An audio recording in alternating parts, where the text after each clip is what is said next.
এখন যাচ্ছি হাতির ঝিল দিয়ে। হাতির ঝিলে কিছু সতর্কতামূলক কথা বলি। বর্তমান যে সময় আমরা পার করছি, এই সময় হাতির ঝিল আমাদের জন্য খুবই খুবই একটা ডেঞ্জার জোন হয়ে গেছে এক কথায়। কারণ একটু গভীর রাত হলে দয়া করে কেউ হাতির ঝিলে যতদূর সম্ভব অ্যাভয়েড করবেন, যতদূর সম্ভব অ্যাভয়েড করার চেষ্টা করবেন হাতির ঝিলটাকে। কারণ প্রচুর ছিনতাইকারী বেড়ে গেছে।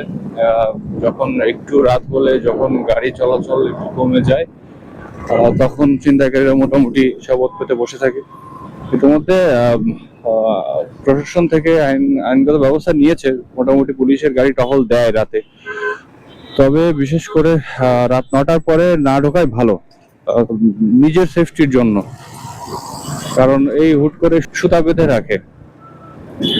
তো মোটামুটি সবাই জানে না এই সম্পর্কে, যে সুতা বেঁধে রেখে কিভাবে ছিনতাই করে। ওখানে বেঁধে পড়ে যায় বাইকার, বিশেষ করে ও তখন মারধরও করে, বাইকটা নিয়েও চলে যায়, মোটামুটি যা থাকে সব নিয়ে চলে যায়। তো হাতির ঝিল থেকে সবাই একটু সাবধানে থাকবেন দয়া করে।